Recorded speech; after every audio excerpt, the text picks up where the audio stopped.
ಸಾಯಿರಾಮ್. ಆತ್ಮೀಯ ವೀಕ್ಷಕ ಬಾಂಧವರಿಗೆಲ್ಲ ಇವತ್ತಿನ ಜೀವನಾಮೃತ ಕಾರ್ಯಕ್ರಮಕ್ಕೆ ಸ್ವಾಗತ ಸುಸ್ವಾಗತ. ವೀಕ್ಷಕರೇ, ಇವತ್ತು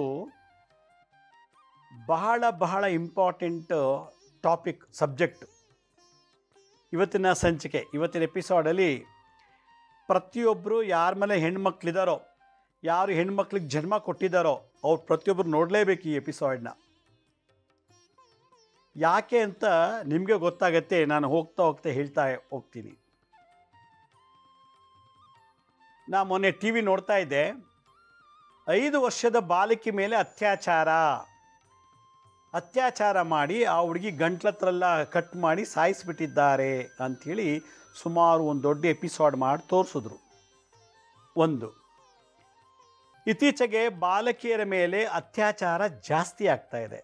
ಅದು ಯಾರು ದೊಡ್ಡ ಹೆಣ್ಮಕ್ಳಲ್ಲ ಅಥವಾ ಹೆಂಗಸರಲ್ಲ, ಇನ್ನೂ ಮೆಚುರುಡೇ ಆಗಿಲ್ಲ, ಇನ್ನೂ ಪುಷ್ಪವತಿ ಮೆನ್ಸಸ್ ಆಗೋಕ್ಕೆ ಇನ್ನೂ ಶುರು ಆಗಿಲ್ಲ ಅಂಥ ಮಕ್ಕಳ ಮೇಲೆ, ಹೆಣ್ಮಕ್ಳ ಮೇಲೆ ಇವತ್ತು ಭಾಳಷ್ಟು ಜನ ಕಾಮಕರು, ಕ್ರೂರಿಗಳು ಅತ್ಯಾಚಾರ ಮಾಡ್ತಿದ್ದಾರೆ. ಇದು ಒಂದು ಸೈಡ್ ನಡೀತಾ ಇರುವಂಥ ಎಪಿಸೋಡ್ ಈ ಜಗತ್ತಿನಲ್ಲಿ, ಈ ಭೂಮಂಡಲದಲ್ಲಿ. ನಮ್ಮ ಕರ್ನಾಟಕದಲ್ಲಿ ಒಂದೇ ಅಂತಲ್ಲ, ಜಗತ್ತಿನ ಎಲ್ಲ ಕಡೆಯೂ ಕೂಡ ಇನ್ನೂ ಮೆಚೂರ್ಡ್ ಆಗದಿರೋ ಹೆಣ್ಮಕ್ಳ ಮೇಲೆ ಭಾಳಷ್ಟು ಅತ್ಯಾಚಾರ ಆಗಿ ಸಾಯಿಸ್ಬಿಡ್ತಾ ಇದ್ದಾರೆ. ಸ್ತ್ರೀ ಅತ್ಯಾಚಾರ, ಸ್ತ್ರೀ ಹತ್ಯೆ ದೋಷವಂತು. ಇಲ್ಲಿ ಸ್ತ್ರೀ ಅಂತ ಬರ್ತಿಲ್ಲ, ಅದಿನ್ನೂ ಸ್ತ್ರೀ ಅಲ್ಲ, ಕುಮಾರಿ ಅಥವಾ ಕೌಮಾರಿ ಅಂತ ಕರೀತಾರೆ. ಹೀಗೆ ಹೋದ ತಿಂಗಳನ್ನೊಂದು ಹೈಸ್ಕೂಲ್ಗೆ ಹೋಗ್ತಾ ಇರೋ ಒಂದು ಹುಡುಗಿ ಮೇಲೆ 3 ಜನ ಅದೇ ಸ್ಕೂಲ್ ಹುಡುಗರು ಅತ್ಯಾಚಾರ ಮಾಡಿದರು. ಉತ್ತರ ಭಾರತದಲ್ಲಿ ಒಂದು ದೊಡ್ಡ ಎಪಿಸೋಡ್ ಆಯ್ತದು. ಯಾಕೆ ಈಗಿನ ಕಾಲದ ಹುಡುಗರು ಇನ್ನೂ ಮೆಚೂರ್ಡ್ ಆಗದೇ ಇರೋ ಮಕ್ಕಳ ಮೇಲೆ ಅತ್ಯಾಚಾರ ಮಾಡುವಂಥ ಮನಸ್ಸು ಬರ್ತದೆ? ಯಾಕೆ ಆ ಥರ ಒಂದು ತವಕ, ಆ ಥರ ಒಂದು ಆಸೆ, ಆ ಥರದ್ದು ಜಿಜ್ಞಾಸೆ ಯಾಕೆ? ಇವತ್ತುವರೆಗೂ ಯಾರಿಗೂ ಅದು ಕಂಡುಹಿಡಿಯೋಕ್ಕಾಗ್ತಾ ಇಲ್ಲ. ಪ್ರೌಢಾವಸ್ಥೆ ಒಂದು 18 ವರ್ಷ, 20 ವರ್ಷ, 25 ವರ್ಷ ಹುಡುಗಿ ಆದರೆ ಮೆಚುರಿಟಿ ಇರ್ತದೆ. ಅವಳಿಗೂ ಕಾಮದಾಸೆ ಇರ್ತದೆ, ಇವ್ರಿಗೂ ಕಾಮದಾಸೆ ಇರುತ್ತೆ, ಇಬ್ರಿಗೊಬ್ರು ಕೈ ಜೋಡಿಸಿದಾಗತ್ತೆ. ಇಲ್ಲ ಅಂದರೆ ಬಲಾತ್ಕಾರವಾಗಿ ಶೀಲಹತ್ಯೆ ಮಾಡೋದು. ಕೆಲವರಿಗೆ ಒಂದು ವಿಚಿತ್ರವಾದಂಥ ಕಾಮಕ ಚಪಲಗಳಿರ್ತದೆ. ಒಂದು ಹುಡುಗ ಇದೇ ಥರ ಅತ್ಯಾಚಾರ ಮಾಡಿಲ್ಲ, ಆ ಹುಡುಗಿನ ತಪ್ಕೊಂಬಿಟ್ಟು ಮುತ್ತೆಲ್ಲ ಕೊಟ್ಟು ಬಲವಂತವಾಗಿ ಮಾಡಿ ಹಿಂಸೆ ಮಾಡ್ದ ಅಂತೇಳಿದಾಗಿ ಅವನ್ನ ಪೊಲೀಸರು ಆ್ಯಕ್ಷನ್ ತೊಗೊಂಡ್ರು. ಕೌನ್ಸಲಿಂಗ್ ಮಾಡಬೇಕಾದ್ರೆ ಒಂದು ಉತ್ತರ ಬಂತು ಅವನ ಬಾಯಿಯಿಂದ. ಈಗ ಯಾಕೆ ನಾನು ಹೆಣ್ಮಕ್ಳು ಚಿಕ್ಕ ಹುಡುಗಿರನ್ನೇ ಲೈಕ್ ಮಾಡ್ತೀನಿ ಅಂದರೆ, ಅವರು ಫ್ರೆಶ್ ಆಗಿರ್ತಾರೆ, ಯಾವ ಹುಡುಗರ ಹತ್ರನೂ ಹೋಗಿರೋದಿಲ್ಲ, ಮತ್ತು ಅವ್ರ ಹತ್ರ ತುಂಬ ಸುಖ ಸಿಗುತ್ತೆ. ಆ ಥರ ನನಗೆ ಆಸೆ ಆಯಿತು, ಆ ಥರ ಮಾಡಿದೆ ಅಂತ ಒಂದು ಕಡೆ ಹೇಳ್ಕೊಂಡಿದ್ದಾನೆ. ದೊಡ್ಡ ದೊಡ್ಡ ಹುಡುಗಿರಾದರೆ ಅವರು ಇನ್ನು ಬೇಕಾಶನ ಹುಡುಗರ ಹತ್ರಲ್ಲ ಅವರು ಶೋಕಿ ಮಾಡಿರ್ತಾರೆ. ಒಂದು. ಎರಡನೇದು, ಕೆಲವು ಹೆಣ್ಮಕ್ಳು ಪ್ರೌಢಾವಸ್ಥೆ ಬಂದಿದ್ದರೂ ಕೂಡ ಬೇರೆ ಹುಡುಗರ ಹತ್ರ ಸಹವಾಸ ಇರೋದಿಲ್ಲ, ನಾವೇ ಅವ್ರನ್ನ ಉಪಯೋಗಿಸ್ಕೋಬೇಕು ಫಸ್ಟ್ ಟೈಮ್ ಅನ್ನೋ ಮನಸ್ಸಿರ್ತದೆ. ಅದಕ್ಕೆ ನಾವು ಅವ್ರ ಮೇಲೆ ಅತ್ಯಾಚಾರ ಮಾಡಿದ್ವಿ ಅಂತೇಳಿ. ಈಗ ಒಂದು 2 years ಬ್ಯಾಕು ಯಾರೋ ಒಂದು ಹುಡುಗ ಅತ್ಯಾಚಾರ ಮಾಡಿಕೊಂಡು ಪೊಲೀಸರು ಶೂಟ್ ಮಾಡಿ ಸಾಯಿಸ್ಬಿಟ್ರು ಅವನ್ನ. ಡೆಲ್ಲಿಲಿ ಇದೇ ಥರ ಒಂದಾಯಿತು. ಹೀಗೆ ಬೆಳಕಿಗೆ ಭಾಳಷ್ಟು ಬರ್ತಿದೆ, ಕೆಲವು ಬೆಳಕಿಗೆ ಬರ್ದೇ ಇದೆ. ಆ ಹುಡುಗಿ ಹೆಂಗೆ ಸತ್ತು ಅಂತ ಇವತ್ತು ಗೊತ್ತಿಲ್ಲ. ಕೆಲವು ಸಾಯಿಸ್ಬಿಟ್ಟು ನದಿ ದಡದಲ್ಲಿ ಹಾಕಿದ್ರು, ಕೆಲವು ಹುಡುಗರು ರೇಪ್ ಮಾಡಿಬಿಟ್ಟು ಆ ಹುಡುಗಿನ ಮುಂಡ ಎಲ್ಲ ಕಟ್ ಮಾಡಿ ಸೂಟ್ ಕೇಸಲ್ಲಿ ಹಾಕಿ ಬಿಸಾಕ್ಬಿಟ್ಟು ಹೊಟ್ಟೋಗಿದ್ರು. ಆ ಮಗು ಯಾರೂ ಗೊತ್ತೇ ಆಗಲೇಬಾರ್ದು, ಆ ರೀತಿ ಪೀಸ್ ಮಾಡಿಬಿಟ್ಟಿದ್ರು. ಇನ್ನೊಂದು ಯಾರೋ ಒಬ್ಬರು ಕಾಲೇಜ್ಗೆ ಹೋಗ್ತಿದ್ರು, ಈ ಊರಿಂದ ಆ ಊರಿಗೆ, ತಾನು ಹುಟ್ಟಿದ ಊರಿನಿಂದ ಇನ್ನೊಂದು ಊರಿಗೆ ಸ್ಕೂಲ್ಗೆ ಹೋಗ್ಬೇಕು ಅಂದರೆ 5 ಕಿಲೋಮೀಟ್ರ್ ಹೋಗಬೇಕು. ಸೈಕಲಲ್ಲಿ ಹೋಗ್ತಿದ್ದಾಳೆ, ಹುಡುಗರು ಅಡ್ಡ ಹಾಕ್ಬಿಟ್ಟು ಸೈಕಲ್ ನಿಲ್ಲಿಸ್ಬಿಟ್ಟು ಹಾಗೆ ಕಬ್ಬನ ಗದ್ದೆಯಲ್ಲಿ ಕರ್ಕೊಂಡು ಹೋಗ್ಬಿಟ್ಟು ಅವಳನ್ನ ರೇಪ್ ಮಾಡಿಬಿಟ್ಟು ಆ ಹುಡುಗಿನ ಯಾರು ಎಲ್ಲಿ ಅಂತ ಗೊತ್ತಿಡೋಕ್ಕೆ ಆಗಲಿಲ್ಲ, ಆ ರೀತಿ ಹಿಂಸೆ ಮಾಡಿ ಸಾಯಿಸಿಬಿಟ್ರು. ಅದು ಹೆಂಗೆ ಬೆಳಕಿಗೆ ಮುಚ್ಚೋಯ್ತೋ ಗೊತ್ತಿಲ್ಲ. ಹೀಗೆ ಕೆಲವು ಬೆಳಕಿಗೆ ಬರುತ್ತೆ, ಇನ್ವೆಸ್ಟಿಗೇಷನ್ ಮಾಡಿ ಸಿಕ್ಕಾಕೋತಾರೆ, ಕೆಲವು ಸಿಕ್ಕಾಕೊಳ್ಳದೇ ಇರೋ ಥರ ಅತ್ಯಾಚಾರ ಮಾಡಿ ತಮ್ಮ ಆಸೆಗಳು ತೀರಿಸ್ಕೊಂಡ್ಬಿಡ್ತಾರೆ. ಇದೆಲ್ಲ ಒಬ್ಬನ ಕೈಲಿ ಆಗಲ್ಲ, ಒಂದು 2-3 ಜನ ಬೇಕು, ಹಿಡ್ಕೊಂಡು ಹೋಗ್ಬೇಕು, ಅವಳನ್ನ ಕರ್ಕೊಂಡು ಹೋಗಬೇಕು, ಅವಳನ್ನ ಎಲ್ಲ ಮಾಡಾದ್ಮೇಲೆ ಸಾಯಿಸ್ಲಿಕ್ಕೆ ಒಂದು 2-3 ಜನ ಬೇಕು. ಅದರಿಂದ ಇದಕ್ಕೆ ಸಾಮೂಹಿಕ ಅತ್ಯಾಚಾರ, ಸಾಮೂಹಿಕ ಮರಣ ದೋಷ ಅಂತ ಬಂದುಬಿಡ್ತದೆ. ಇದು ಮದುವೆ ಆಗಿಲ್ಲ, ಅಕಸ್ಮಾತ್ ಮೆಚೂರ್ಡ್ ಆಗಿರ್ತಾಳೆ, ಅದನ್ನು ಕೌಮಾರಿ ಅಂತ ಕರೆಯೋಕ್ಕಾಗಲ್ಲ. ಮೆಚೂರ್ಡ್ ಆಗದೇ ಇರೋ ಹುಡುಗಿನ ಕುಮಾರಿ ಅಂತ ಕರೀತಾರೆ. ಮೆಚೂರ್ಡ್ ಆಗದೇ ಇರೋ ಹೆಣ್ಮಕ್ಳೆಲ್ಲ ದೈವತಾ ಸ್ವರೂಪಿಣಿ ಅಂತ ಕರಿಬೇಕು ಅಂತ ಮನುಶ್ರುತಿಲಿ ಹೇಳ್ತದೆ. ಮೆಚೂರ್ಡ್ ಆಗಿ ಮೆನ್ಸಸ್ ಆಗ್ತಿದ್ರೆ ಅವಳನ್ನ ಬಾಲಾದೇವಿ ಕರಿಬೇಕು ಅಂತ ಹೇಳ್ತಾರೆ. ಮದುವೆ ಆದಲ್ನ ಮುತ್ತೈದೆ ಅಂತ ಕರಿ ಅಂತ ಹೇಳ್ತಾರೆ. ಗಂಡನ ಕಳ್ಕೊಂಡವಳ ವಿಧವೆ ಅಂತ ಕರಿ ಅಂತ ಹೇಳ್ತಾರೆ. ಗಂಡ ಬಿಟ್ಟೋದವಳನ್ನ ಪತಿತ್ಯಾಗ ಸ್ತ್ರೀ ಅಂತ ಕರೀತಾಳೆ. ವೈಶ್ಯವಾಟಿಕೆ ಮಾಡಿದವಳಿಗೆ ವೈಶ್ಯವಾಟಿಕ ಸ್ತ್ರೀ ಕರಿ ಅಂತಾರೆ. ಅವಳು ಎಲ್ಲರತ್ತೂ ಮೋಸ ಮಾಡಿ ಎಲ್ಲರೂ ಮದುವೆ ಮಾಡಿಕೊಂಡು ಎಲ್ರಿಗೂ ದೇಹ ಹಸಿಕೋ ಕೊಟ್ಟರೆ ಅವಳು ಚಂಡಾಳಿ ಸ್ತ್ರೀ ಕರಿ ಅಂತ ಹೇಳ್ತಾರೆ. ಚಂಡಾಳಿ ಸ್ತ್ರೀ, ಕುಮಾರಿ, ಕೌಮಾರಿ, ಮತ್ತು ಮುತ್ತೈದೆ, ವಿಧವೆ, ಪತಿತ್ಯಾಗ ಮಾಡದ ಸ್ತ್ರೀ, ಚಂಡಾಳಿ ಸ್ತ್ರೀ, ವೈಶ್ಯವಾಟಿಕ ಸ್ತ್ರೀ, ವೃದ್ಧ ಸ್ತ್ರೀ. ಕೆಲವು ಎಷ್ಟೋ ಜನ ವೃದ್ಧ ಸ್ತ್ರೀಯನ್ನು ಕೂಡ ರೇಪ್ ಮಾಡಿಬಿಟ್ಟಿದ್ದಾರೆ. ಮೊನ್ನೆ ಯಾರೋ ಒಬ್ಬರು ನನಗೆ ಬಿಹಾರ್ನಿಂದ ಒಬ್ಬರು ಪರಿಚಯ ಆಗಿದ್ರು. ಅವ್ರು ನನಗೊಂದು ಫೋಟೋ ಮತ್ತು ಇದು ಕಳಿಸಿದ್ರು. ನನ್ನ ಸ್ನೇಹಿತನ ಮಗ 60 ವರ್ಷ ಮುದುಕಿನ ಮದುವೆ ಮಾಡ್ಕೊಂಡಿದ್ದಾನೆ. ಅವನಿಗೆ 21 ವರ್ಷ ಹುಡುಗ, 60 ವರ್ಷದ ಹುಡುಗ ವಯಸ್ಸು ಮದುವೆ ಆಗ್ತಾನೆ ಅಂತ. ನಾನು ಇದೇ ವರ್ಷ ಯುಗಾದಿ ಹಬ್ಬದ ದಿವಸ ನಾನು ಭವಿಷ್ಯ ಹೇಳಿದ್ದೆ 2020 ಏನು ನಡೀತದೆ ಅಂತೇಳಿ. ಬಹುಶಃ ನೀವು ಮರ್ತೋಗಿರಿ. ಇನ್ನೂ ಸಲ ಯೂಟ್ಯೂಬಲ್ಲಿದೆ, ಓಪನ್ ಮಾಡಿ ಇನ್ನೂ ಸಲ ನೋಡಿ. ಅಲ್ಲಿ ಏನು ಹೇಳಿದ್ರು ಇವಾಗ ನಡೀತಾ ಇದೆ. ಶುಕ್ರ ಮತ್ತು ಶನಿ ಕುಜ ದೋಷದ ಹೇಗೆ ನಡೀತಾ ಇದೆ ಜಗತ್ತು ಅನ್ನೋದನ್ನು ಒಂದೊಂದಾಗಿ ಇವಾಗ ನಡೀತಾ ಬರ್ತಾ ಇದೆ. ಹೀಗಿದ್ಮೇಲೆ ನಮ್ಮ ಮನೆ ಹೆಣ್ಣುಮಕ್ಕಳು, ಚಿಕ್ಕ ಮಕ್ಕಳು, ಸ್ಕೂಲ್ಗೆ ಹೋಗೋ ಮಕ್ಕಳು, ಮೆಚೂರ್ಡ್ ಆಗಿರೋರು, ಕಾಲೇಜಿಗೆ ಹೋಗೋ ಮಕ್ಕಳು, ಇನ್ನೂ ಮದುವೆ ಆಗಿಲ್ಲ, ಕೆಲಸಕ್ಕೆ ಹೋಗ್ತಿರ್ತಾರೆ, ಇಂಥವರು ಮನೆಯಿಂದ ಹೊರಗೋದಾಗ ಸೇಫಾಗಿ ವಾಪಸ್ ಮನೆಗೆ ಬರ್ತಾರೆ ಪ್ರತಿನಿತ್ಯ, ಯಾವುದೇ ರೀತಿ ದೋಷ ಭಂಗ ಏನೂ ಇಲ್ದಾನೆ ಅನ್ನೋದನ್ನು ಇವತ್ತು ನಾವು ಗ್ಯಾರಂಟಿ ಮಾಡ್ಕೊಳ್ಳೋಕ್ಕಾಗಲ್ಲ. ಯಾವಾಗ ಏನು ಬೇಕಾರಾಗುತ್ತೋ ಆಗ್ಬೋದು. ಇತ್ತೀಚೆಗೆ ಹಳ್ಳಿ ಕಡೆದು ಜಾಸ್ತಿ ಆಗಿಬಿಟ್ಟಿದೆ. ಹಳ್ಳಿ ಕಡೆ ಗ್ರಾಮಾಂತರ ಪ್ರದೇಶಗಳಲ್ಲಿ ಹೆಣ್ಮಕ್ಳು ಅತ್ಯಾಚಾರ ಮಾಡೋದು, ಬಾಲ್ಯಾವಸ್ಥೆಯ ಮಕ್ಕಳನ್ನ ಕರ್ಕೊಂಡು ಹೋಗ್ಬಿಟ್ಟು ಅತ್ಯಾಚಾರ ಮಾಡಿ ತೊಗೊಂಡು ನದಿಗೆ ಬಿಸಾಕೋದು, ಸಮುದ್ರೊಳಗೆ ಹಾಕೋದು. ಒಂದು ಸಲ ಅದು ಪಶು ಪಕ್ಷಿ ತಿಂದಮೇಲೆ ಗೊತ್ತಿಡೋದು ಕಷ್ಟ, ಪೊಲೀಸರಿಗೂ ತುಂಬ ಕಷ್ಟ ಆಗುತ್ತೆ.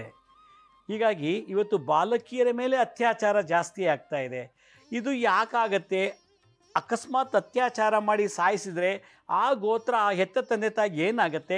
ಇದಕ್ಕೆ ಪರಿಹಾರ ಏನು? ಹೆಣ್ಣುಮಕ್ಳು ಯಾವ ರೀತಿ ನಾವು ಪ್ರೊಟೆಕ್ಟ್ ಮಾಡ್ಕೋಬೇಕು? ಒಂದು ದೊಡ್ಡ ಘಟನೆ ಆಯಿತು ನಮ್ಮ ಮಲ್ಲೇಶ್ವರಂನಲ್ಲಿ. ಒಂದು ಘಟನೆ, 8ನೇ ಕ್ಲಾಸು 9ನೇ ಕ್ಲಾಸ್ ಹುಡುಗಿ ಟ್ಯೂಷನ್ಗೆ ಹೋಗ್ತಿದ್ದಾಳೆ. ಸ್ಕೂಲ್ ಬಿಟ್ಟಾದ್ಮೇಲೆ ಟ್ಯೂಷನ್ಗೆ ಹೋಗಬೇಕು. ಟ್ಯೂಷನಲ್ಲಿ ಗಂಡು ಹುಡುಗರು ಹೆಣ್ಣು ಹುಡುಗರು ಎಲ್ಲ ಒಟ್ಟಿಗೆ ಕೂತ್ಕೊಂಡಿದ್ದಾರೆ. ಮೇಷ್ಟ್ರು ಪಾಠ ಮಾಡ್ತಿದ್ದಾರೆ. ಒಂದು ಹುಡುಗ, ಅವನು ಏನು ಅನ್ನಿಸ್ತೇನೋ, ಒಂದು ಹುಡುಗಿ ಪಕ್ಕ ದಿನ ಕೂತ್ಕೋತಾ ಇದ್ದ ಟ್ಯೂಷನಲ್ಲಿ. ಸ್ಕೂಲಲ್ಲ, ಅವ್ನು ಬೇರೆ ಸ್ಕೂಲು, ಇವಳು ಬೇರೆ ಸ್ಕೂಲು. ಟ್ಯೂಷನ್ಗೆ ಮಾಸ್ಟ್ರು ಒಂದು ರೂಮಲ್ಲಿ ಒಂದು ದೊಡ್ಡ ಹಾಲಲ್ಲಿ ಟ್ಯೂಷನ್ ಮಾಡ್ತಿದ್ದಾರೆ. ಒಂದು ಹುಡುಗ ಹುಡುಗಿ ಕೂತಿದ್ದಾರೆ.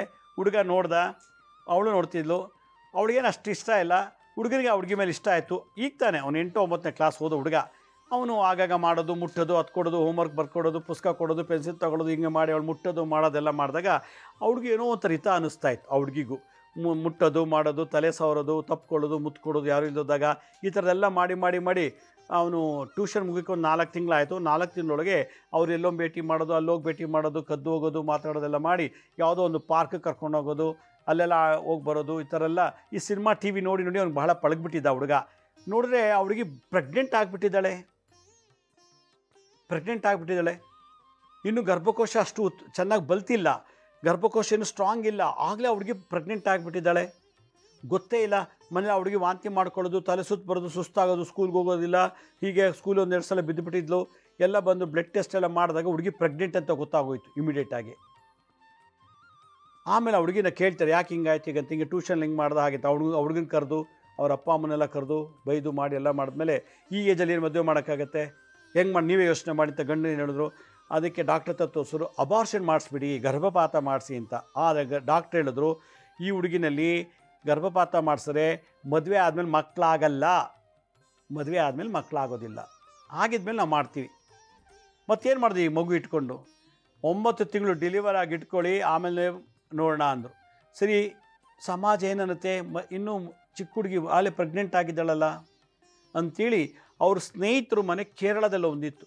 ಕೇರಳದಲ್ಲಿ ಒಬ್ಬರು ಮನೆಗೆ ಆ ಹುಡುಗಿನ ಬಿಟ್ಟರು. 7 ತಿಂಗಳು ಅಲ್ಲೇ ಇತ್ತು, 7-8 ತಿಂಗಳಲ್ಲೇ ಇದ್ದು ಅಲ್ಲೇ ಡೆಲಿವರಿ ಮಾಡಿ ಆ ಮಗುನ ಅಲ್ಲೇ ಯಾರಿಗೋ ಕೊಟ್ಬಿಟ್ಟು, ಅಥವಾ ಅದೆಲ್ಲೋ ದೇವಸ್ಥಾನ ಹತ್ರನೋ ಬೀದಿಲೋ ಮಲಗಿಸ್ಬಿಟ್ಟು ಬಂದುಬಿಟ್ಟಿದ್ದಾರೆ. ಇದು ನನ್ನ ಹತ್ರ ನಡೆದಿದ್ದ ಘಟನೆ ಅವ್ರು ಹೇಳಿದ್ದು. ಈಗನ ಯುವತಿಯರಲ್ಲಿ ಕಾಮಪ್ರಚುರ, ಶುಕ್ರ ಪ್ಲಸ್ ಕುಜ, ಮಂಗಳ, ಈ ಮಂಗಳ ಮತ್ತು ಕುಜ ಪ್ರಚೋದನೆಯಿಂದ ಏನಾಗ್ತಿದೆ ಅಂದರೆ ಎಲ್ಲ ಸುಖನೂ ಈ ಚಿಕ್ಕ ವಯಸ್ಸಲ್ಲೇ ಅನುಭವಿಸಿ ನಾಳೆ ದೊಡ್ಡ ದುರಂತಕ್ಕೆ ಸಿಕ್ಕಾಕೋತಿದ್ದಾರೆ. ಇದು ಬದುಕಿದಾಗಿರೋದು. ಪುಣ್ಯಕ್ಕೆ ಅವನು ಏನು ಸಾಯಿಸಿಲ್ಲ. ಹೀಗೆ ಬಾಲ್ಯ ಅವಸ್ಥೆಯಲ್ಲಿರೋ ಮಕ್ಕಳ ಮೇಲೆ ಅತ್ಯಾಚಾರ, ಬಾಲ್ಯ ಕುಮಾರಿ ಮಕ್ಕಳನ್ನು ಕೊಲೆ ಮಾಡೋದು, ತನ್ನ ಆಸೆ ಆಕಾಂಕ್ಷೆ ತೀರಿಸ್ಕೊಳ್ಳೋಕೆ ಈ ರೀತಿ ನಡೆಯೋದು, ಇದು ವಿಚಿತ್ರ ನಡೆದುಬಿಟ್ಟು ಈ ದೋಷ ನಡೀತದೆ. ಯಾರ ಮನೆಯಲ್ಲಿ ಒಂದು ಹುಡುಗಿನ ಅತ್ಯಾಚಾರ ಮಾಡಿ ಸಾಯಿಸ್ತಾನೋ ಆ ಗೋತ್ರಕ್ಕೆ ಕೌಮಾರಿ ಶಾಪ ಬಂತು. ಅವನಿಗೆ ಚಂಡಾಳಿಯರು ವೈಶ್ಯವಾಟಿಕೆ ಮಾಡುವಂಥ ಮಕ್ಕಳು ಆ ವೀರ್ಯದಲ್ಲಿ ಹುಡ್ತದೆ. ಅವನಿಗೆ ಈ ವಯಸ್ಸಲ್ಲೇ ಮುಂಚೆನೇ ಅವನ ವೀರ್ಯ ಮತ್ತು ರಕ್ತದಲ್ಲಿ ಆ ಸ್ಪರ್ಮ್ಸಲ್ಲಿ ಆ ಸೆಮನ್ ಒಳಗಡೆ ಹೆಡ್ಡು ನೆಕ್ಕು ಟೈಲ್ ಇರ್ತದೆ. ಅದರಲ್ಲಿ ಹೆಡ್ಡಲ್ಲಿ ಈ ದೋಷವಾಗಿ ಸೇರಿಕೊಳ್ಳುತ್ತೆ ಕ್ರೋಮೋಸೋಮ್ಸಲ್ಲಿ. ಅದು ಪಾಪ ಅಂದರೆ ಸಿನ್, ಕರ್ಮ. ಯಾವ ಮನೆಯಲ್ಲಿ ಗಂಡು ಮಕ್ಕಳು ಹೆಣ್ಣು ಮಕ್ಕಳ ಮೇಲೆ ರೀತಿ ಅತ್ಯಾಚಾರ ಮಾಡ್ತಾರೋ, ಸಾಯಿಸ್ತಾರೋ, ಕೌಮಾರಿ ಹತ್ಯಾ ದೋಷ ಒಂದು ಬಂತು ಆ ಗೋತ್ರಕ್ಕೆ. ಅವನ ತಲೆಯಿಂದ, ಅವನ ತಲೆಮಾರಿಂದ, ಅವನ ಜನ್ರೇಷನಿಂದ ಇನ್ನೆಲ್ಲರಿಗೂ ಕೂಡ ಅವ್ರ ಮನೆಯಲ್ಲಿ ಚಂಡಾಳಿ ಸ್ತ್ರೀ, ಬುದ್ಧಿಭ್ರಮಣೆ ಆಗಿರುವಂಥವ್ರು, ಅಥವಾ ಯಾರನ್ನ ರೇಪ್ ಮಾಡಿ ಸಾಯಿಸುತ್ತಾರೋ ಅದೇ ಸೋಲು ಮತ್ತೆ ಅವನ ಮನೇಲಿ ಹುಟ್ಟಿ ಅವನಿಗೆ ತೊಂದರೆ ಕೊಡ್ಬೋದು. ಆದ್ದರಿಂದ ತಂದೆ ತಾಯಿಗಳು ನಿಮ್ಮ ಮನೆ ಗಂಡು ಮಕ್ಕಳಿಗೆ ಹೇಳಬೇಕು, ಯಾವುದೇ ಹೆಣ್ಣು ಮಕ್ಕಳನ್ನ ಸಾಯಿಸೋದಾಗಲಿ ರೇಪ್ ಮಾಡೋದನ್ನು ಮಾಡಬೇಡಿ. ಯಾವ ತಂದೆ ತಾಯಿ ಇಂಥ ಗಂಡು ಮಕ್ಕಳಿಗೆ ಜನ್ಮ ಕೊಟ್ಟಿದ್ದಾರೋ ಅವರಿಗೆ ನರಕ ಯಾತನೆ ಮತ್ತು ಅವ್ರಿಗೆ ಪಕ್ಷಿಯಾಗಿ ಹುಡ್ತಾರೆ ಇಂಥ ಮಕ್ಕಳು ಜನ್ಮ ಕೊಡೋದ್ರಿಂದ.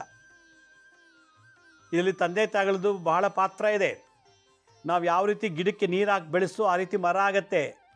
ಯಾವ ಜಾಗದಲ್ಲಿ ಗಿಡ ನೆಡ್ತೀವೋ ಆ ಗಿಡ ನೀರು ಗೊಬ್ಬರ ಇಲ್ಲಿ ತನಗೆ ತಾನೇ ಬೆಳೆಯುತ್ತೆ. ಯಾಕೆಂದರೆ ಭೂಮಿಲಿ ಅಂಥ ಸತ್ವ ಇರ್ತದೆ. ಹಾಗೆ ತಂದೆ ತಾಯಿಗಳು ಯಾವ ರೀತಿ ಮಕ್ಕಳು ಸಂಸ್ಕಾರ ಕೊಡ್ತಾರೋ ಆ ರೀತಿ ಬೆಳೀತದೆ. ಮಕ್ಕಳು ಮಾಡಿರೋ ಕರ್ಮ ತಂದೆ ತಾಯಿ ಅನುಭವಿಸ್ಬೇಕು, ತಂದೆ ತಾಯಿ ಮಾಡಿರೋ ಕರ್ಮ ಮಕ್ಕಳು ಅನುಭವಿಸ್ಬೇಕು. ಯಾರೋ ಒಬ್ಬ 22 ವರ್ಷದಿಂದ ಇದೇ ಥರ ಕೆಲಸ ಮಾಡಿದ್ದ, ಈಗ ಅವ್ನು ಮದುವೆ ಆದ. ಅವ್ನಿಗೆ ಹುಟ್ಟಿರೋದು ಹೆಂಗೆ ಗೊತ್ತಾ? ಮಕ್ಕಳು 2 ಮಕ್ಕಳು ಕೂಡ ಅಬರ್ಷಣ ಆಯಿತು, 3ನೇ ಮಗು ಕೂಡ ವಿಚಿತ್ರವಾಗಿ ಹುಟ್ಟಿದೆ. ಅವನಿಗೆ ಮಕ್ಕಳನ್ನ ಸುಖ ಪಡೋ ಅವಕಾಶವೇ ಇಲ್ಲ. ಆ ಥರ ಒಂದು ಚಾನ್ಸೇ ಭಗವಂತ ಕಳೆದುಬಿಟ್ಟಿದ್ದಾನೆ. ಯಾಕೆಂದರೆ ಅವನು ಕಾಲೇಜ್ಗೆ ಹೋಗುವಾಗ ಒಂದು ಹುಡುಗಿಗೆ ಈ ರೀತಿ ಮಾಡಿದ್ದ. ಅವನ ರಕ್ತದಲ್ಲಿ ವೀರ್ಯದಲ್ಲಿ ದೋಷ ಇತ್ತು. ಮದುವೆ ಆದಮೇಲೆ ಅವನ ಹೆಂಡ್ತಿಗಿಂತ ಮಕ್ಕಳು ಹುಡ್ತು. 3 ಸಲನೂ ಅವನಿಗೆ ಮಕ್ಕಳು ಒಳ್ಳೆಯದಾಗಿಲ್ಲ. ಯಾಕೆಂದರೆ ಕೌಮಾರಿ ಶಾಪ. ಕೌಮಾರಿ ಅಂದರೆ ಬಾಲಕಿ ಸಂಸ್ಕೃತದಲ್ಲಿ. ಅವಳು ಮೆಚುರ್ಡೇ ಆಗಿರೋದಿಲ್ಲ. ಈ ರೀತಿ ಹತ್ಯಾ ದೋಷಗಳು, ಮಾನಭಂಗ, ಶೀಲಭಂಗ ಈ ದೋಷಗಳಿರುವಾಗ ನಮ್ಮ ಅಕೌಂಟಿಗೆ ಅಕೌಂಟಲ್ಲಿ ಬಿದ್ದೋಗುತ್ತೆ, ಹೋಗಿ ಸ್ಟೋರ್ ಆಗುತ್ತೆ. ನನ್ನ ಕರ್ಮ ಏನು ತಪ್ಪು ಮಾಡಿದೆ, ಹುಡುಗಿನ ಅತ್ಯಾಚಾರ ಮಾಡಿದೆ, ಅದೊಂದು ಮಹಾದೋಷ. ಬಾಲಿಕಾ ಹತ್ಯಾದೋಷ ಇದು ಆಯಿತು. ಆಗ ಮಾಡಿದಾಗ ಅವ್ರ ಮನೆಯಲ್ಲಿ ವಿಪರೀತವಾದಂಥ ಅಂಗವಿಕಲ ಮಕ್ಕಳು ಹುಡ್ತಾರೆ ಆ ಗೋತ್ರದಲ್ಲಿ. ಇವನ್ ಪಿತೃದೇವತೆಗಳು ಕೂಡ ಆಶೀರ್ವಾದ ಮಾಡೋದಿಲ್ಲ. ಬದುಕಿರೋ ತಂದೆ ತಾಯಿ ಏನೋ ಊಟ ಹಾಕ್ತಾರೆ, ತಪ್ಪಾಯ್ತು ಅಂತ ಬೇಲ್ ತೊಗೊಂಬಂದ್ಬಿಡ್ತಾರೆ, ಒಂದು ಅಷ್ಟು ದುಡ್ಡು ಕೊಟ್ಟು ಆ ಕೇಸನ್ನ ಮುಚ್ಚಾಕ್ಬಿಡ್ತಾರೆ. ಅದು ಅವ್ರ ಧರ್ಮ ಅಲ್ಲ. ನಿಮ್ಮನೆ ಹೆಣ್ಮಕ್ಳಿಗೆ ಹಂಗಾರೆ ಸುಮ್ಮನಿರ್ತೀರಾ? ನಿಮ್ಮನೆ ಮಕ್ಳಿಗೆ ಆಗಿದ್ದ ಸುಮ್ಬಿಡ್ತೀರಾ? ಇಲ್ಲ. ನೀವೇನು ಶಿಕ್ಷೆ ಕೊಡ್ತೀರ ಮಗನಿಗೆ? ಏನೂ ಇಲ್ಲ. ಅವನಿಗೆ ಜೈಲಿಗೆ ಹೋಗ್ತಾನ, ಬೇಲ್ ಸಿಗ್ತದೆ ಬರ್ತಾನೆ. ಇಲ್ಲ ಇನ್ನೇನೋ ಒಂದು ಕತೆ ಕಟ್ಬಿಟ್ಟು ಏನೋ ಮಾಡಿ ಬಿಡಿಸ್ಕೊಂಬರ್ತೀರಾ. ಆದರೆ ಕರ್ಮ ತಪ್ಸೋಕ್ಕಾಗಲ್ವಲ್ಲ. ಕೋರ್ಟ್ಗೆ ದುಡ್ಡು ಕೊಟ್ಟು ಬಿಡಿಸ್ಕೊಬರ್ಬೋದು, ಪೊಲೀಸ್ ಸ್ಟೇಷನ್ಗೆ ದುಡ್ಡು ಕೊಟ್ಟು ಬಿಡಿಸ್ಬೋದು. ಅದ್ರ ಮೇಲ್ಗಡೆ ಅವ್ರಿಗೆ ನೀವು ಯಾವ ಲಂಚ ಕೊಡೋಕ್ಕಾಗಲ್ಲ. ಅವ್ನು ಯಾರು ಎಲ್ಲಿದೆ ಅಂತ ನಿಮ್ಗೆ ಗೊತ್ತೇ ಇಲ್ವಲ್ಲ. ಆದ್ದರಿಂದ ಇವತ್ತು ಗಂಡು ಮಕ್ಕಳಿರೋ ಮನೆಯಲ್ಲಿ ತಂದೆ ತಾಯಿಗಳ ಮುಖ್ಯ ಪಾತ್ರ ಏನು ಗೊತ್ತಾ? ಮಕ್ಕಳಿಗೆ ಈಗಲಿಂದ ಒಳ್ಳೆ ಸಂಸ್ಕಾರ ಕೊಡಿ, ಕಥೆಗಳ ರೂಪದ ಸಂಸ್ಕಾರ ಕೊಡಿ. ಕರ್ಕೊಂಡೋಗಿ ಅಂಗವಿಕಲರು ಇರೋ ಜಾಗಕ್ಕೆ, ಅನಾಥಾಶ್ರಮಕ್ಕೆ ಕರ್ಕೊಂಡೋಗಿ, ಅಂಗವಿಕಲ ಆಶ್ರಮಕ್ಕೆ ಕರ್ಕೊಂಡೋಗಿ. ಯಾಕೆ ಹುಡುಗ ಕಣ್ಣಿಲ್ಲ, ಯಾಕೆ ಆ ಮಗು ಕೈ ಇಲ್ಲ, ಯಾಕೆ ಆ ಮಗುಗೆ ಕಿವಿ ಇಲ್ಲ, ಯಾಕೆ ಆ ಮಗು ಮಾತಾಡಲ್ಲ, ಇವಕ್ಕೆಲ್ಲ ದೋಷ ಏನು? ಈ ಥರಕ್ಕೆ ಗುರಿ ಆಗಬಾರ್ದು ಅಂದರೆ ಮಕ್ಕಳಿಗೆ ಆಸ್ತಿ ಮಾಡೋ ಬದಲು ಸಂಸ್ಕಾರ ಕೊಡ್ತಾ ಇರಬೇಕು. ಮಕ್ಕಳಿಗೆ ನೀವೇನು ಇದೆಲ್ಲ ಮಾಡೋದು ಎಲ್ಲಿ ಗೊತ್ತಾ? ಹೊಟ್ಟೆ ತುಂಬ ಊಟ ಹಾಕ್ತಾರೆ ಮನೇಲಿ, ಕೈ ತುಂಬ ದುಡ್ಡು ಕೊಡ್ತಾರೆ, ಒಳ್ಳೆ ಶ್ರೀಮಂತಿಕೆ ಇರ್ತದೆ. ಆ ಒಂದು ಆಧಾರದ ಮೇಲೆ ಅಪ್ಪರ ಹತ್ರ ಹಣ ಇದೆ, ನಾವು ಚೆನ್ನಾಗಿದ್ದೀವಿ ಅಂಥೇಳಿ ಆ ಒಂದು ದುರಂಕಾರ, ಆ ಒಂದು ಮದದಿಂದ ಈ ರೀತಿ ತಮ್ಮ ಆಸೆ ಆಕಾಂಕ್ಷೆಗಳನ್ನು ಹೆಣ್ಮಕ್ಳ ಮೇಲೆ ತೀರಿಸ್ಕೊಂಡ್ಬಿಡ್ತಾರೆ. ಅದರಿಂದ ಈ ಒಂದು ನಿಮ್ಮ ಮಕ್ಕಳು ಮಾಡಿರೋ ತಪ್ಪಿಗೆ ಆ ಹುಡುಗಿ ಸತ್ತೋಯ್ತಲ್ಲ, ಅದರ ಆತ್ಮಶಾಪ ಬಂತು. ಎರಡದು, ಆ ಹುಡುಗಿ ಹೆತ್ತಿದ್ರಲ್ಲ ತಂದೆ ತಾಯಿ, ಅವರ ಕಣ್ಣೀರು ನಿಮ್ಮ ವಂಶಕ್ಕೆ ಬಂದುಬಿಡ್ತು. ಆ ಹುಡುಗಿ ತಂದೆ ತಾಯಿ ಎಷ್ಟು ಶಾಪ ಆಗ್ತಾರೋ, ಆ ಹುಡುಗಿ ತಂದೆ ತಾಯಿ ಎಷ್ಟು ನೊಂದ್ಕೋತಾರೋ, ಆ ಹುಡುಗಿ ತಂದೆ ತಾಯಿ ಎಷ್ಟು ಗೋಳಾಡ್ತಾರೋ, ಅದೆಲ್ಲ ನಿಮ್ಮ ವಂಶ, ನಿಮಗೂ, ನಿಮ್ಮ ಮಕ್ಕಳು, ಮೊಮ್ಮಕ್ಕಳು, ಮರಿಮಕ್ಳಿಗೂ ಬಂದುಬಿಡ್ತು. ಇದೆಲ್ಲ ಬೇಕಾ? ಈ ಥರ ನರಳಿ ಬದುಕುವಂಥ ಭಾಳ ಇದು. ಅದಕ್ಕೋಸ್ಕರ ಪ್ರತಿಯೊಬ್ಬರು ತಂದೆ ತಾಯಿಗಳು ಗಂಡು ಮಕ್ಕಳು ಯಾರ್ಯಾರು ಎತ್ತಿದ್ದೀರೋ ಅವ್ರಿಗೆ ಇದನ್ನು ಕರೆಕ್ಟಾಗಿ ಹೇಳಿ. ಆಮೇಲೆ ಹೆಣ್ಮಕ್ಳು ಯಾರ್ಯಾರು ಇದ್ದೀರೋ ಅವ್ರಿಗೆ ತಿಳುವಳಿಕೆ ಕೊಡಿ, ಈ ಥರ ಹೋಗಬಾರ್ದು. ಪಾಪ ಅವ್ರೇನು ಮಾಡ್ತಾರೆ, ಕಿಡ್ನಾಪ್ ಮಾಡ್ಕೊಂಡು ಕರ್ಕೊಂಡು ಹೋಗ್ಬಿಡ್ತಾರೆ, ಎದುರಿಸಿ ಬೆದರಿಸಿ ಕರ್ಕೊಂಡು ಹೋಗ್ಬಿಡ್ತಾರೆ. ಅಸಹಾಯಕರು ಹೆಣ್ಮಕ್ಳು, ಪಾಪ ಅವ್ರೇನು ಮಾಡ್ತಾರೆ. ಆದ್ದರಿಂದ ಯಾರ ಮನೆಯಲ್ಲಿ ಹೆಣ್ಣುಮಕ್ಳಿದ್ದಾರೋ ಅವ್ರಿಗೊಂದು ನಾನು ಇವತ್ತೊಂದು ಒಳ್ಳೆ ವಿಶೇಷವಾದಂಥ ಪರಿಹಾರ ತಿಳಿಸ್ತೀನಿ ಮಂತ್ರತಂತ್ರಗಳಿಂದ. ಅದನ್ನು ಮಾಡಿದ್ದೆ ಆದರೆ ನಿಮ್ಮ ಮನೆ ಹೆಣ್ಮಕ್ಳಿಗೆ ಯಾವುದೇ ಗಂಡನ ದೃಷ್ಟಿ ಬೀಳೋದಿಲ್ಲ, ಯಾವುದೇ ಗಂಡು ಮಕ್ಕಳು ರೇಪ್ ಮಾಡೋಲ್ಲ, ಯಾವುದೇ ಗಂಡು ಮಕ್ಕಳು ಸಾಯಿಸಲ್ಲ, ಅಥವಾ ಯಾವುದೇ ಗಂಡು ಮಕ್ಕಳು ನಿಮ್ಮ ಮಕ್ಕಳ ಮೇಲೆ ಯಾವುದೇ ರೀತಿ ಅಪಪ್ರಚಾರ ಮಾಡೋದಿಲ್ಲ. ಈಗ ಸೋಷಿಯಲ್ ಮೀಡಿಯಲ್ಲಿ ಫೋಟೋ ತೆಗೆದುಬಿಟ್ಟು ಅವಮಾನ ಮಾಡೋದು, ಫೇಸ್ಬುಕ್ಕು, ಇನ್ಸ್ಟಾಗ್ರಾಮು, ಟ್ವಿಟರ್ಲೆಲ್ಲ ಕಡೆ ಅವ್ಳು ಸ್ನಾನ ಮಾಡೋ ಫೋಟೋ ಹಾಕ್ಬಿಡೋದು, ಅವಳು ಏನೋ ಮಾಡ್ತಿಲ್ಲ ಫೋಟೋ ತೆಗೆದು ವೀಡಿಯೋ ಹಾಕ್ಬಿಡೋದು, ಈ ಥರದ್ದೆಲ್ಲ ಸಿಕ್ಕಾಕೊಂಡು ಹೆಣ್ಮಕ್ಳಿಗೆ ಸ್ಥಾನ ಹಾನಿ, ಮಾನಹಾನಿ ಎಲ್ಲವೂ ಹಾನಿಯಾಗ್ತಿದೆ. ಇವತ್ತಿನ ಸಂಚಿಕೆಯಲ್ಲಿ ನಾನು ಯಾಕೆ ಮಾಡ್ತಾಯಿದ್ದೀನಿ ಅಂದರೆ, ಮೊನ್ನೆ ಟಿ ವಿಲಿ ನೋಡಿ ಬಹಳ ಬೇಜಾರಾಯಿತು. ನಂಗೆ ತುಂಬ ಹತ್ತು ಬಿಟ್ಟೆ ನಾನು. ಆ 5 ವರ್ಷ ಹುಡುಗಿ ಮೇಲೆ ಅತ್ಯಾಚಾರ ಮಾಡಿ ಸಾಯಿಸಿದ್ದಾರೆ ಅಂತಂದರೆ ಎಂಥ ಕ್ರೂರತ್ವ ಇದೆ ಮನಸ್ಸಲ್ಲಿ, ಆ ಕಾಮದ ದಾಹ ಎಷ್ಟಿದೆ, ಆ ವ್ಯಾಮೋಹ ಎಷ್ಟಿದೆ. ಇದನ್ನೆಲ್ಲ ನೋಡಿದಾಗ ಹೆಣ್ಮಕ್ಳಿಗೆ ಎಲ್ಲಿದೆ ಸೆಕ್ಯೂರಿಟಿ, ಚಿಕ್ಕ ಮಕ್ಳಿಗೂ ಸೆಕ್ಯೂರಿಟಿ ಇಲ್ಲಲ್ಲ. ಆ ದೊಡ್ಡೋಳಾಗಿರೋ ಜಾಡ್ಸ್ ಓದ್ಬಿಟ್ಟು ಏನೋ ಕಚ್ಚಿ ಬಿಚ್ಚಿ ಮಾಡಿ ಏನೋ ಮಾಡಿ ಬಿಡಿಸ್ಕೊಂಡು ಬಂದುಬಿಡ್ತಿದ್ಲು. ಮಕ್ಳಿಗೇನಿದೆ, 5 ವರ್ಷದ ಮಕ್ಕಳು, 8 ವರ್ಷದ ಮಕ್ಕಳು, ಇನ್ನೂ ಮೆಚ್ಯೂರ್ಡ್ ಆಗಿಲ್ಲ, ಅವ್ರಿಗೆ ಸೆಕ್ಸ್ ಬಗ್ಗೆನೇ ಗೊತ್ತಿಲ್ಲ. ಆಟ ಆಡ್ಕೊಂಡಿರೋ ಮಕ್ಕಳ ಮೇಲೆ ಈ ಥರ ದೌರ್ಜನ್ಯ ನಡೀತಾ ಇದೆ. ಆದ್ದರಿಂದ ಮನೆಯಲ್ಲಿ ತಂದೆ ತಾಯಿಗಳು ಏನು ಮಾಡಬೇಕು ಅಂದರೆ, ಒಂದು ಭಸ್ಮ ತಗೋಬೇಕು. ಭಸ್ಮ, ಅಗ್ನಿಹೋತ್ರಿ ಭಸ್ಮ. ನೀವು ಅಗ್ನಿಹೋತ್ರಿ ಮಾಡ್ತೀರ, ಅದು ಭಸ್ಮ ಯೂಸ್ ಮಾಡಿ. ಇಲ್ಲಾಂದರೆ ಯಾರು ಅಗ್ನಿಹೋತ್ರಿ ಸುತ್ತಮುತ್ತಲು ಮಾಡ್ತೀರೋ ಅವ್ರ ಹತ್ರ ಹೋಗಿ ಕಲೆಕ್ಟ್ ಮಾಡ್ಕೊಳ್ಳಿ ಅಗ್ನಿಹೋತ್ರಿ ಭಸ್ಮ. ತೊಗೊಳ್ಳಿ, ಒಂದು 2 ಚಮಚ 3 ಚಮಚ ಅಗ್ನಿಹೋತ್ರಿ ಕೈಲಿಟ್ಕೊಂಡು ಭಸ್ಮ ಒಂದು ಪೇಪರ್ಗೆ ಹಾಕ್ಕೊಳ್ಳಿ. ಅದಕ್ಕೆ ಅಭಿಮಂತ್ರಿ ಎನರ್ಜಿ ಪಾಸ್ ಮಾಡಿ. Electrical energy, electromagnetic energy, mechanical energy, chemical energy, ಈ 4 ಎನರ್ಜಿನ ಒಂದು ಗಾಯತ್ರಿ ಮಂತ್ರದಲ್ಲಿ ಬರ್ತದೆ. ಸುಬ್ರಹ್ಮಣ್ಯನ ಹೆಂಡತಿ ಶಕ್ತಿ ದೇವತೆ, ಆ ಎನರ್ಜಿನ ಆ ಭಸ್ಮಕ್ಕೆ ಹಾಕಬೇಕು. ಇದು ಸ್ಕಂದ ಪುರಾಣ ಅಂತ ಒಂದು ಬರ್ತದೆ. ಆ ಸ್ಕಂದ ಪುರಾಣದ ಇದೊಂದು ಮಂತ್ರ ಬರ್ತದೆ. ಆ ಮಂತ್ರ ಏನಂತಂದರೆ ಹೆಣ್ಣು ಮಕ್ಕಳಿಗೆ ಸೆಕ್ಯೂರಿಟಿ ಕೊಡುವಂಥದ್ದು. ದೇವಿ ಭಗವತಿ, ಆ ಜಗನ್ಮಾತೆ ಸ್ಕಂದಿಕಾ ದೇವಿ ರೂಪದಲ್ಲಿ ಅವತರಿಸ್ತಾಳೆ. ಆ ಒಂದು ಶಕ್ತಿಯುತವಾದಂಥ ಮಂತ್ರ ಸ್ತ್ರೀಗೆ ಒಂದು 10 ಸಹಸ್ರ ಆನೆ ಬಲ ಬರ್ತದೆ ಅಂತೇಳಿ ಫಲಶ್ರುತಿಲಿ ಹೇಳ್ತದೆ. ಏನು ಮಾಡಬೇಕು, ಮಧ್ಯದ ಬೆರಳು ಶನಿ, ಈ ಮಧ್ಯದ ಬೆರಳು ತಗೊಂಡು ಆ ಭಸ್ಮಕ್ಕೆ ಓಂ ಸ್ಕಂದಾತ್ಮಿಕಾಯ ವಿದ್ಮಹೇ ಶಕ್ತಿಹಸ್ತಾಯ ಧೀಮಹಿ ತನ್ನ ಕೌಮಾರಿ ಪ್ರಚೋದಯಾತ್, ಭಸ್ಮದಲ್ಲಿ ಅಭಿಮಂತ್ರಿಸ್ತಾ ಇರಬೇಕು.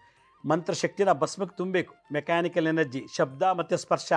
ಬಾಯಲ್ಲಿ ಮಂತ್ರ ಬರ್ತಿದೆ, ಕೈಲಿ ಸ್ಪರ್ಶ ಹಾಕಿದ್ದು ಮೆಕ್ಯಾನಿಕಲ್, ಎಲೆಕ್ಟ್ರೋ ಮೆಕ್ಯಾನಿಕಲ್ ಎನರ್ಜಿ. ಶಬ್ದ ಮೆಕ್ಯಾನಿಕಲ್ ಎನರ್ಜಿ, ಸ್ಪರ್ಶನೂ ಮೆಕ್ಯಾನಿಕಲ್ ಎನರ್ಜಿ. ಸೌಂಡ್ ಥೆರಪಿಯಿಂದ ಅದಕ್ಕೆ ಎನರ್ಜಿ ಪಾಸ್ ಮಾಡ್ತಾ ಇದ್ದೀವಿ. ದಿಗ್ಬಂಧನ.